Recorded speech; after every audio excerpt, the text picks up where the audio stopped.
Hello there people, my name is Amanamaz and welcome to another review of What If. But to truly feel welcome, you must like and subscribe first, so please do it now. Thank you. Not gonna lie, I'm starting to feel like doing weekly episodes for this series is dragging. I was actually tempted to put this in with next week's episode as I was ill for the past few days. But enough about me. So what was this week's episode about? Well, it was what would happen if Thor was an only child. And to start, it's really weird seeing Thor clean shaven. Like, he looks so much better with a beard. If I sound really crappy, by the way, I've got like a blocked nose. I have been ill for the past few days. So, how is he an only child? After the war between Asgard and the Frost Giants, Odin finds baby Loki and returns him to Laufey? I don't know how to pronounce his name, I'm sorry. So now that Loki isn't in Thor's life, Thor has become a bit of a douchebag prince, you know, boisterous. Like, he prefers spending his time partying over studying. He basically became a douchebag. But I do like that there's still good in him, but he needs the right circumstances. When Odin goes into his Odin sleep, or whatever it's called, I know they briefly touched on it in a certain film, but yeah, whatever that's called, Thor, Lady Sif, and the Warriors 3 all travel to Earth to host a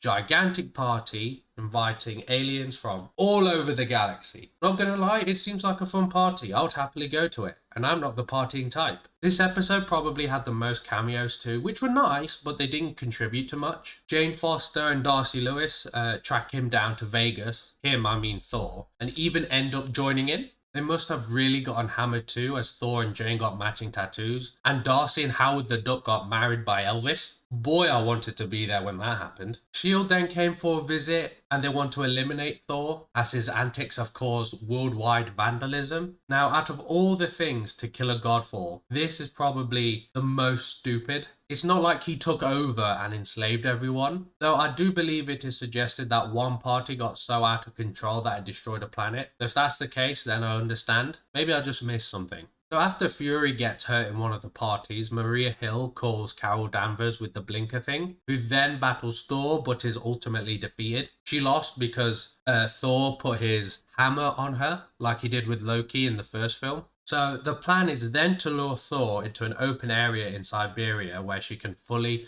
exert her powers and potentially nuke the place. Not Carol Danvers nuke the place, but S.H.I.E.L.D. What is it with Americans being so nuke happy in films and shows? So I do find that a bit stupid. Jane then basically snitches on Thor by telling his mum on him. Captain America and Thor fight one more time, but just as S.H.I.E.L.D is about to nuke the place, Frigga intervenes and announces her imminent arrival, scaring Thor into cleaning up his mess just in time before she arrives. Now, this is probably the most relatable part of the episode, being shit scared of your mum when she's about to come home when you've done something you shouldn't have. That is something most kids should experience in their life. The show is about to end on a happy ending by Thor asking Jane out for a date. Even the Watcher is surprised. He goes like, wait, what? Thor is then confronted by an army of Ultron bots coming from a portal led by an alternate Ultron who seemingly won Age of Ultron, acquired all the Infinity Stones, and has taken control of Vision's body. Now, overall, it definitely was one of the weaker episodes. Like, the whole what if scenario felt like a reach, even more of a reach than the Killmonger and Tony episode. The cameos were nice, and I liked the lighter tone, as the previous episodes were pretty gloomy. But I didn't think it was a good enough of a lighter episode, if you know what I mean. I do think the cliffhanger or negative ending was a lot more forced in this episode, whereas the others felt more natural and more in line with the theme of the episode. Though I did like how this ending will most likely connect to all the other episodes, but it is what it is. I am looking forward to seeing Thanos, Gamora and Ultron Infinite though. I might review them together, but we'll see. I hope you like my review or opinion or whatever I call this, my thoughts. I shall see you next time. Please like and subscribe, by the way. I would really appreciate it if you did, and peace.